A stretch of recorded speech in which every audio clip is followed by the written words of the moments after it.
I bet you've never thought about adding this as a subject in your homeschool. I thought it'd be fun today to talk about how hearing God in your homeschool can become a subject in your homeschool subject. I don't like saying hearing God is a subject, but I don't think many homeschool moms think about this. They do think about diving into the Bible and reading the scriptures, and we can hear God in that way. But there's so many ways to hear God. And here's an example I want to give you of how we heard God in our homeschool the other day. So there's all kinds of ways that we can hear God, all kinds of ways. And today I just wanted to give you an example, and maybe I'll make this a part one of hearing God in your homeschool. All right, so let's just dive in. The other day, my daughter was listening to Michael Jackson music. Now, I will tell you, she loves Michael Jackson. She's loved Michael Jackson since she was little. A lot of people don't really know if it's God that's speaking, but one of my mentors' name is Dub Alexander, and he likes to say, it might be me, but it's probably God, because he's talking to us all the time. Now, I have gotten some slack on this channel by people, and they say the only way that you can hear God is in the Bible through the scriptures, and I just don't believe that at all, because before the Bible, people were hearing God.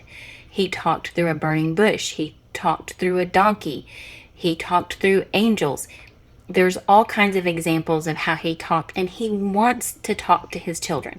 He has a desire to communicate with us, to be in relationship with us. And yes, we can hear God in the Bible, but there's so many ways. And I'm just open and love to hear all the ways he speaks to me. Now, real quick, we can be hearers, knowers, seers, or feelers on how we hear God. And I can go into that in depth later. But I'm a feeler and a knower. I just feel or I just know. We went and saw the Michael Jackson movie recently, and it has made her want to start listening to his music again. She wanted to watch his show twice, and she just keeps listening to his music. Well, she kept listening to two songs of his over and over and over and over again.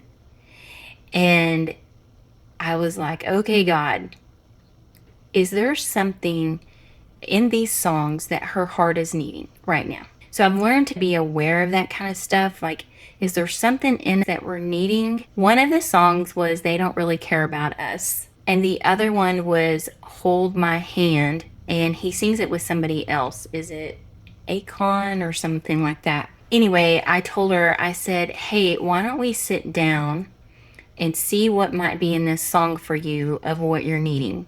So she knows me. She's so used to this. We sat down and we like to go inward. We like to close our eyes and go inward because God is in us. He is in us.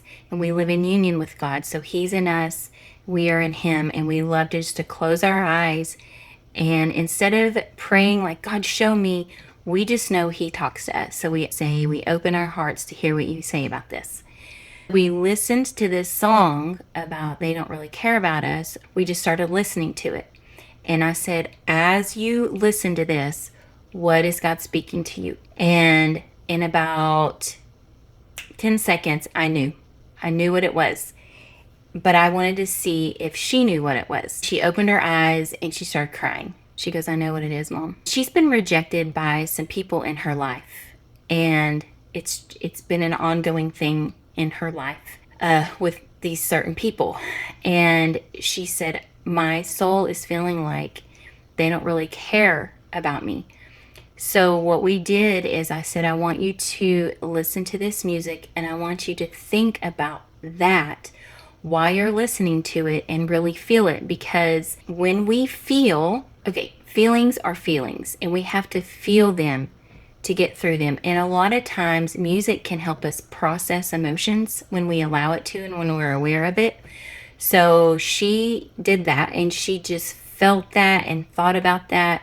She brought God into the mix of it too, just to help her process it. We just pray, thank you, God, that you're there and helping her feel this and process this, and that your love and your presence is there with her. We did that and she cried and I said, okay, so how do you feel now?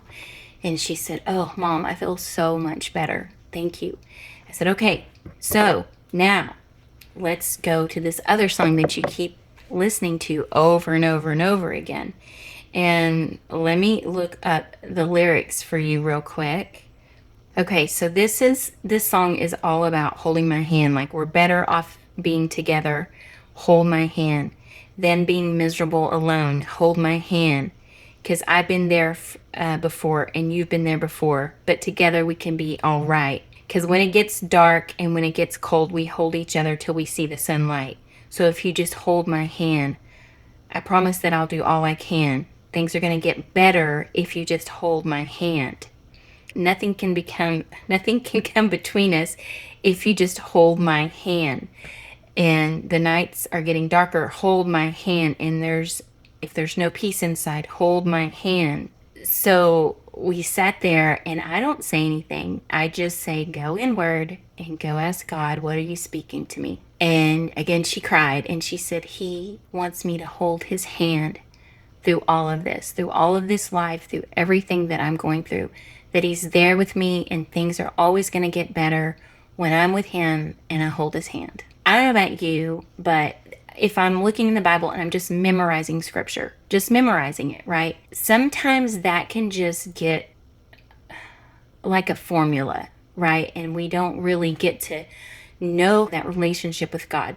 So this is something we do in our homeschool, and we've done it for a long time. We can look at pictures, we can listen to music. There's just different ways we've learned how to hear God in everyday life. Like, for example, one time I was washing the dishes and my heart was heavy, and God said, "I want you to look outside right now." And all of a sudden these flowers had bloomed, and he said, "Those are from me. I am bringing you flowers today." That is such a precious way to live in relationship and union with God. So I would love to know in the comments if you do this in your homeschool, or if you would love to learn how to do this in your homeschool, because this is one of the things that I'm adding into the Spirit-led Homeschool Collective. If you want to hear God like this and you never have, I have several things that I've created that's going to help you hear God in your life and in your homeschool. One of the ones that's popping up into my mind right now is how to tell if you're homeschooling from fear instead of peace. I have a video of my daughter hearing God through art, and I may just add that to the end of this video. It's a beautiful example of how we hear God even through artwork. So Bree wanted she wanted to start studying Picasso. So she's been painting pictures, and she wanted to with me. And this is hers. This is mine. And she was telling me this about her picture, and then we just started asking God what all this meant, and this is kind of what he showed Bree about his picture. So mine meant this girl was trying to find her true self. This is her nose, her eyes, her mouth. The wind is blowing for her to get here, and all of this is when she reaches the end. But this is a maze. This is a maze. This is her like, stormy times. This is her bad times, and this is like the portal to go each place she needs to. And it's like the light shining to go over here to find herself. Yeah. Right. So these are the different places in her life she's been through to help her find her true self.